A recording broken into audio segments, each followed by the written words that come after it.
أعوذ بالله من الشيطان الرجيم.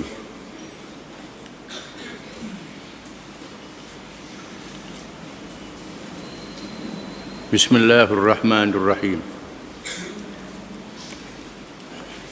ولقد آتينا موسى الكتاب وقفينا من بعده بالرسل وآتينا عيسى ابن مريم البينات وأيدناه بروح القدس أفكلما جاءكم رسول بما لا تهوى أنفسكم استكبرتم ففريقا كذبتم وفريقا تقتلون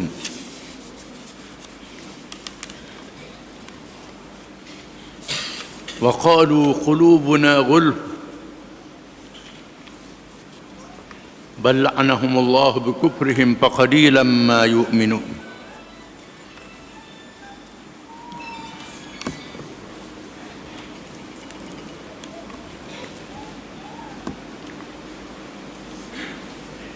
Maksudnya,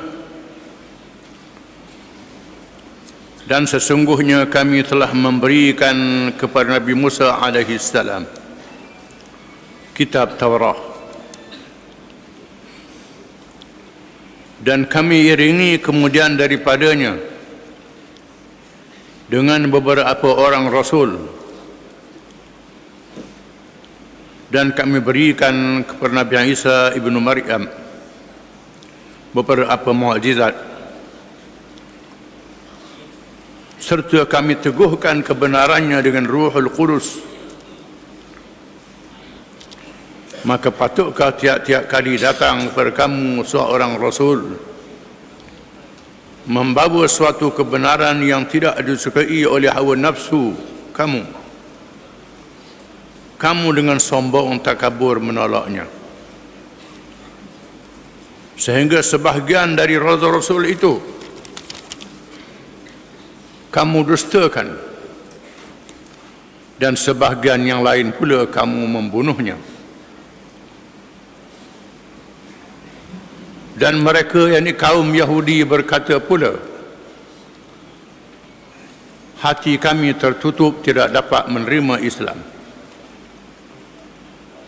Sebenarnya hati mereka tidak tertutup, bahkan Allah telah melaknatkan mereka disebabkan kekufuran mereka. Oleh itu sedikit benar mereka yang beriman.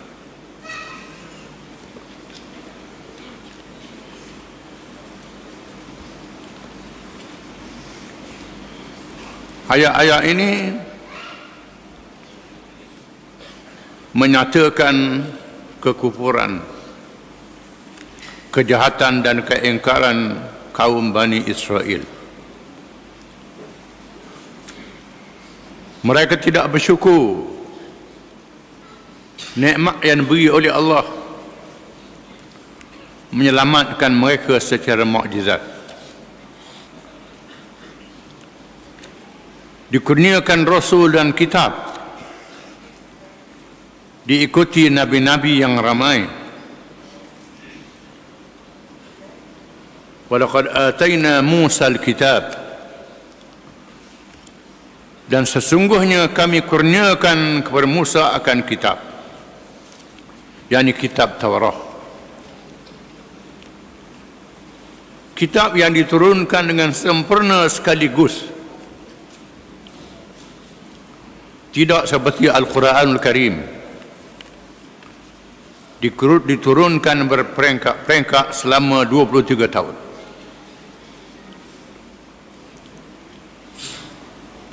Allah menurunkan kepada mereka kitab yang sempurna dalam masa yang singkat, setelah mereka diselamatkan oleh Allah daripada kezaliman Fir'aun. Bila mereka diajak berjihad, berjuang membebaskan tanah suci Palestin yang dibuka oleh Nabi Ibrahim alaihi salam, Abul Anbiya, bapa nabi-nabi, apabila bumi Palestin diduduki oleh kaum Jabbarin yang dianggap besar dan gagah. Mereka tidak kenal Allah macam tak kenal Allah yang menolong mereka. Mereka tidak mahu berjihad masuk ke Palestin. Bahkan ketika Nabi Musa alaihi salam menyampaikan kepada mereka kitab Allah, kitab yang menjadi petunjuk, inna anzalna at-taurata fiha hudan wa nur yahkumu biha an-nabiyyuna alladhina aslamu alladhina hadu war-rabbaniyuna wal-ahbar bima istuhfizu min kitabillah wa kanu alaihi syuhada. Sesungguhnya kami telah turunkan akan kitab Taurat, di dalamnya petunjuk dan cahaya, berhukum dengannya oleh nabi-nabi yang Islam. Islam adalah agama nabi-nabi alaihi wassalatu wassalam. Mereka yang diberi petunjuk dan rabbaniyun, orang-orang yang dekat dengan Tuhan, wal ahbar, dan para ulama, dengan apa yang mereka pelihara daripada kitab Allah, dan mereka menjadi saksi benarnya apa yang ada dalam kitab Allah. Itulah dia Nabi Musa alaihi salam dan kitab Taurat.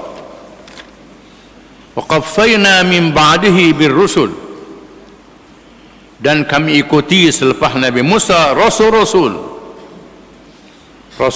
yang ramai.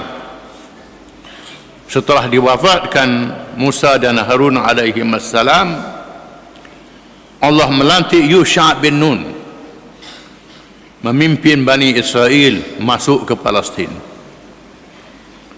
Palestin dibebaskan, dipimpin oleh Yusha' bin Nun alaihi salam. Kemudian diutuskan rasul-rasul yang silih berganti. Wa atayna Isa bin Maryam, dan kami kurniakan Isa bin Maryam, yaitulah Nabi Isa bin Maryam alaihi wassalam, Nabi yang akhir di kalangan Bani Israel, diutus oleh Allah dengan kun fayakun, jadi maka jadilah. Isa dilahirkan daripada ibu yang salihah, yang taat kepada Allah, dilahirkan dengan tidak ada bapa. Untuk menguji Bani Israel, dilahirkan Isa bin Maryam. Dan kami kurnia kepada Isa bin Maryam itu al-bayyinat, keterangan, mukjizat yang banyak, sehingga bercakap ketika masih bayi, dihibur oleh ibunya. Nabi Isa bercakap dengan lidah yang fasih untuk menyatakan ia adalah Nabi, Rasul yang diutuskan oleh Allah. Dikurniakan mukjizat, menghidupkan orang yang sudah mati, menyembuh penyakit yang tak boleh diobat oleh ilmu perubatan, memicit tanah liat jadi burung ditiup terbang burung, memberitahu makanan yang disimpan di rumah, perkara yang gaib, menjadi bukti kerasulan Nabi Isa alaihi salam. Wa ayyadnahu biruhil qudus, dan kami kuatkan, kami bersokongkan Isa bin Maryam dengan ar-ruhul qudus. Ar-ruhul qudus, ruhul qudus, pendapat yang paling ramai kalangan ulama, Ruhul Qudus ialah malaikat Jibril alaihi salam. Disokong oleh malaikat Jibril alaihi salam yang mendampingi Nabi Isa alaihi salam. Setengah ulama mengatakan Ruhul Qudus ia al-ismul a'zam, nama Allah yang teragung. Bila Nabi Musa menyebut nama itu, berdoa, dihidupkan yang mati, dimakbulkan doanya. Satu ulama mengatakan Ar-Ruhul Qudus ialah malaikat-malaikat yang mendampingi Nabi Isa alaihi salam, yang hampir dengan Tuhan. Al-Qudus, setengah ulama mengatakan iaitulah Allah Subhanahu wa taala. Al-Barakah itu khilaf para ulama, iaitu tak penting. Yang pentingnya Allah menyokong Nabi Isa bin Maryam alaihi wassalam. Apa kullama ja'akum rasulun bima la tahwa anfusukum istakbartum fa fariqan kadzabtum wa fariqan taqtulun. Adakah setiap kali datang pada kamu wahai Bani Israel Rasul yang diutuskan oleh Allah yang tidak secocok dengan hawa nafsu kamu, yang tidak sesuai dengan hawa nafsu kamu, kamu berlaku sombong, tidak beriman kepada Rasul yang diutuskan oleh Allah. Padahal Rasul ini yang benar, amanah, yang berani menyatakan yang benar, yang sangat bijak, yang disaksi dan dilihat oleh mereka di hadapan mata mereka. Walaupun demikian, fa fariqan kadzabtun, sebagian Rasul itu kamu bohonginya. Kamu kata Rasul itu bohong, padahal Rasul itu orang yang benar, yang baik, yang mulia akhlaknya. Kamu sombong wahai Bani Israel. Sebahagian Rasul itu kamu bohongi, kamu dustakan, kamu tuduh dia sebagai ahli sihir dan sebagainya. Wa fariqan taqtulun, dan sebahagian lagi kamu bunuh Rasul itu. Ada Rasul yang dibunuh oleh Bani Israel. Bukan saja mereka membunuh para ulama yang saleh, yang baik, mereka membunuh Rasul alaihi wassalatu wassalam. Bahkan termasuk Nabi Muhammad sallallahu alaihi wasallam diracun oleh Yahudi. Disebut di dalam riwayat yang sahih, Nabi sakit membawa wafat kesan daripada racun itu melalui perempuan Yahudi yang menghadiahkan daging kibas, bir-biri yang dipanggang, kerana Allah menghalalkan orang Islam memakan sembelihan orang Yahudi. Ini dengan nak Quran. Mazhab mana? Semua mazhab kan disebut dalam Quran. Kita tak ngaji tak kerti, bahasa pelik. Ini dia. Ada orang yang bila saya sebut tu tengah dia macam mana boleh sembelih, boleh makan sembelih Yahudi. Quran menyebut boleh makan sembelih orang Yahudi untuk menyatakan mereka adalah ahli kitab. Walaupun begitu mereka tak masuk Islam. Mereka tak masuk Islam. Mereka sanggup meracun Nabi sallallahu alaihi wasallam.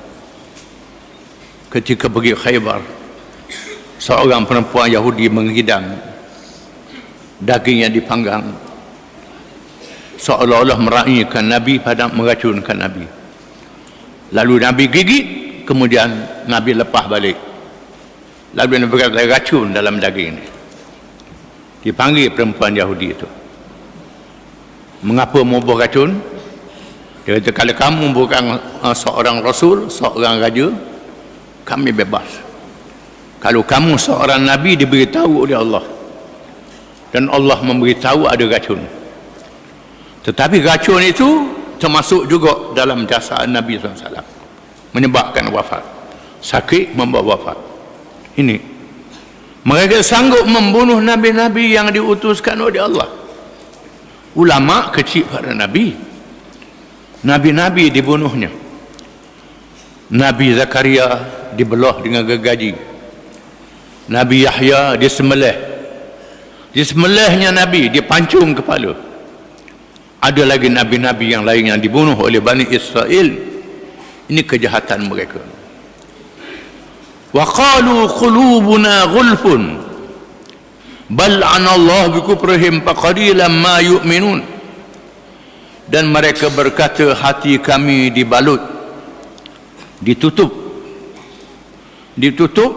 dengan makna mereka tak faham, bahkan mereka buat tak faham.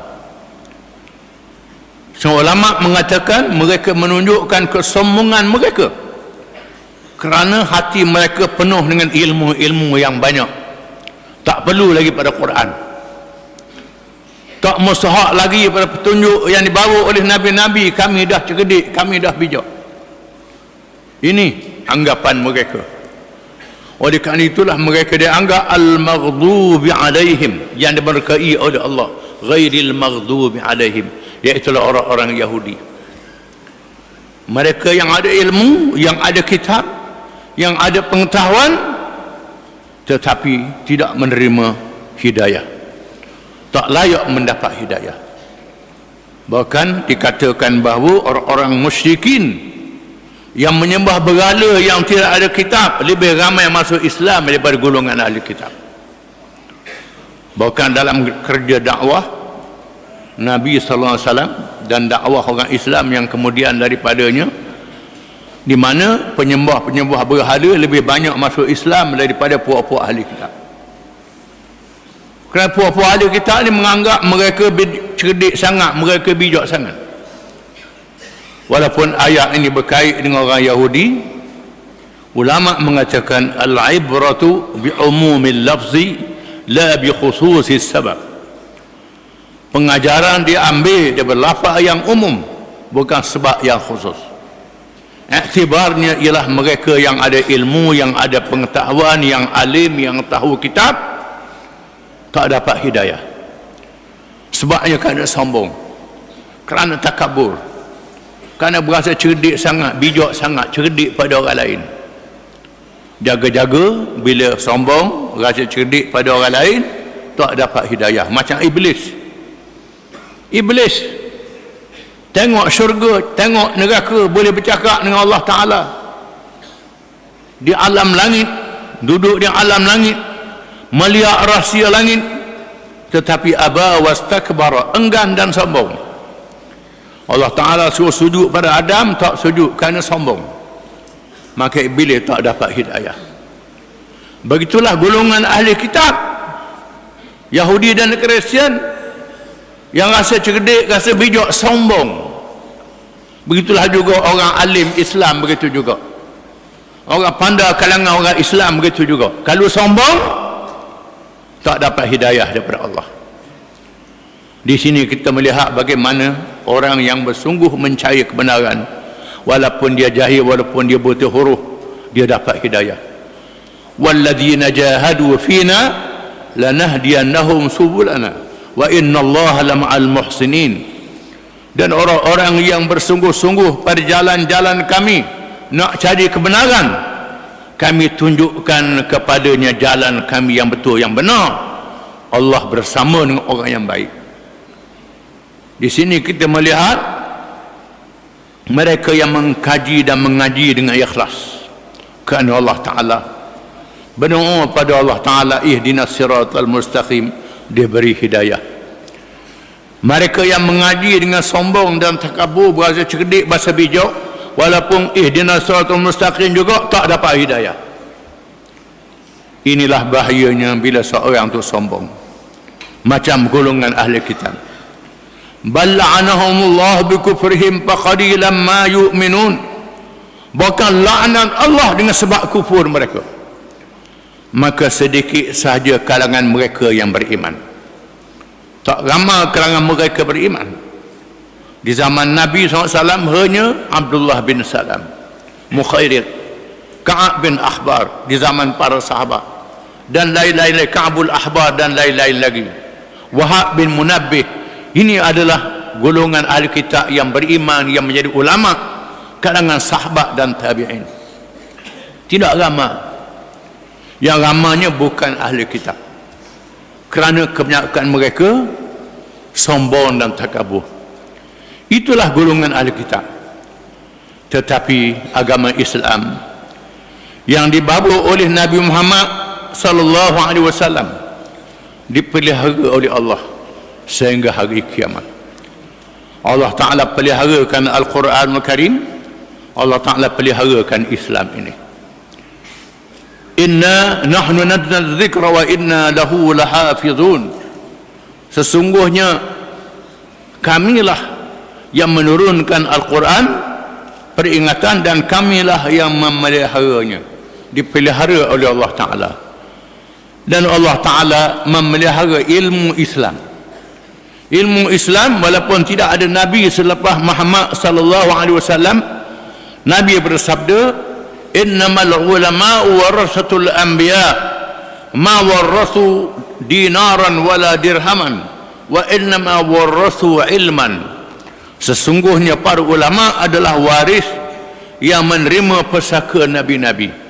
Nabi-nabi tidak meninggalkan duit emas dan perak. Nabi-nabi meninggalkan harta. Nabi-nabi meninggalkan harta. Barang siapa yang dapat menerima pusaka Nabi dan menyambung perjuangan Nabi, maka dia mendapat bahagian yang sangat besar fadilat dan kelebihannya. Di sinilah hikmat mengapa Allah Ta'ala tidak meninggalkan kesan-kesan Nabi Daud dan Sulaiman, Zulkarnain, Nabi-Nabi dan raja-raja yang adil yang memerintah dunia, yang hebat yang disebut dalam Al-Quranul Karim. Kita tidak bertemu kesan sejarah istana Nabi Sulaiman, istana Nabi Daud dan istana Zulkarnain. Bukan tidak ada istana, ada istana, dihapuskan oleh Allah Subhanahu wa Ta'ala. Ada kota, ada macam-macam, dihapuskan oleh Allah Ta'ala. Tetapi Allah Ta'ala meninggalkan kesan-kesan Fir'aun yang dapat dilihat di Mesir, kesan-kesan Namrud yang dilihat di Iraq, Iran dan Turki, kesan-kesan Sabak dilihat di Yaman, kesan-kesan Hindu, Buddha dan lain-lain dilihat negeri-negeri yang bertamadun jahiliah. Rom ada kesan-kesan dia, sehingga hari ini walaupun ribu-ribu tahun, ada pun nabi-nabi yang adil, yang termasuk yang memerintah, dihapuskan oleh Allah kesan-kesannya. Kerana yang penting ialah ajaran yang dibawa oleh nabi-nabi. Allah Ta'ala menjanjikan bahawa Islam yang dibawa oleh Nabi Muhammad sallallahu alaihi wasallam tidak boleh dihapuskan sehingga hari kiamat. Disebut dalam satu hadis bahawa Nabi SAW pernah berkhutbah.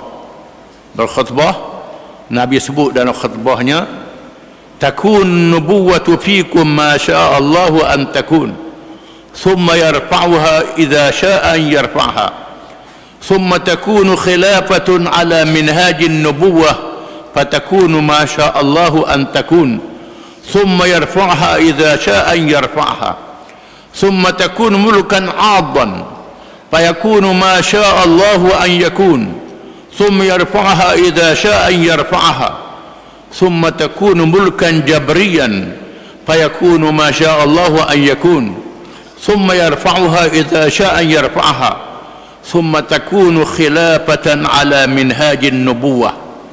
Yang bermaksud berlakunya kenabian, Nabi masih hidup, Nabi masih ada. Allah Ta'ala lakukan mengikut kehendaknya masa yang dikehendak. Kemudian Allah Ta'ala hilangkan masa kenabian, diangkat dengan kehendak Allah, Nabi diwafatkan. Kemudian berlakunya khilafah mengikut ajaran yang dibawa oleh Nabi, iaitulah khulafa Rashidin yang memerintah dengan adil mengikut ajaran Nabi-Nabi, para sahabat yang masih ada. Abu Bakar, Umar, Osman dan Ali memerintah khilafah mengikut dasar dan ajaran yang diajar oleh Nabi. Kemudian diangkat oleh Allah. Kemudian berlakunya pemerintahan yang menggigit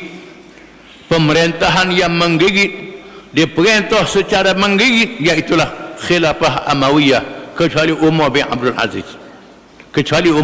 Aziz.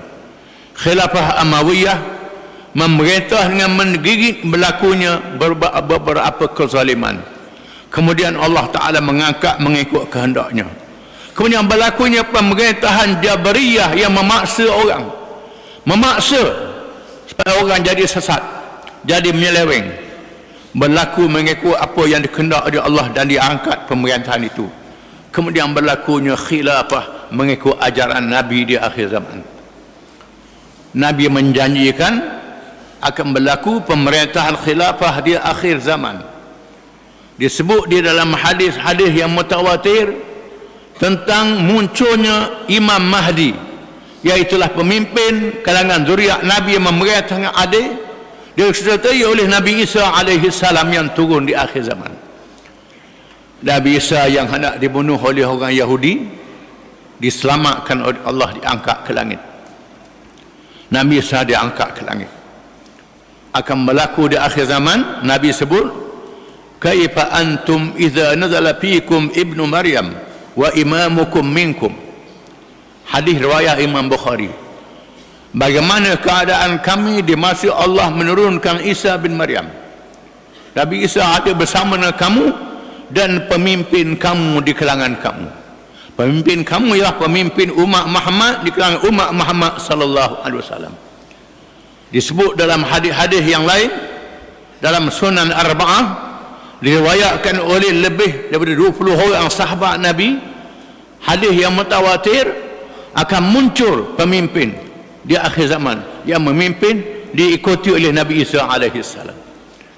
Dan dihuraikan oleh hadis-hadis yang lain, di mana kemunculan ini berlaku setelah bumi penuh dengan kezaliman. Bumi penuh dengan kezaliman, dan berlakunya al-malhamah kubra, peperangan dunia yang besar.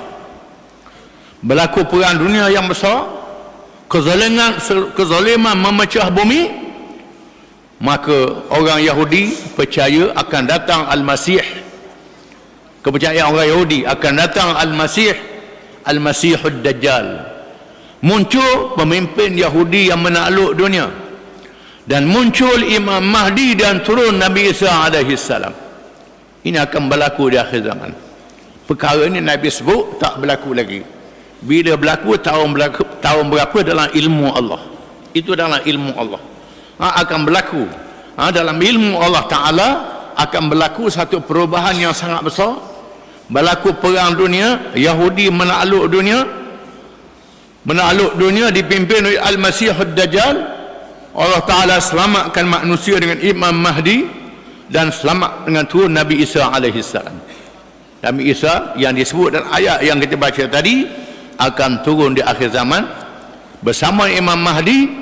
Imam Mahdi memerintah dalam masa beberapa tahun sahaja, disambung oleh Nabi Isa alaihi salam yang turun dalam usia 30-an, sebagaimana diangkat pada masa umur 30-an.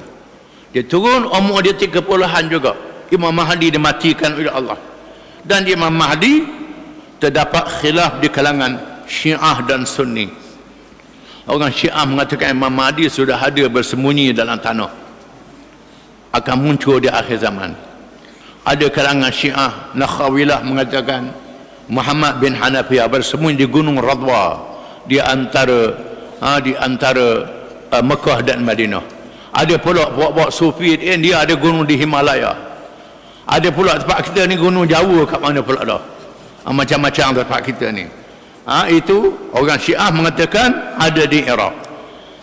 Ulama ahli sunnah mengatakan dia zahir, macam manusia lahir zahir ke dunia, dan dia akan muncul memimpin zahir di Mekah setelah berlakunya huru-hara, dan dia didukung oleh Nabi Isa membunuh Dajjal, dan berlaku pemerintahan yang adil yang kami sebut khilafah ala minhaj nubuwah di akhir zaman.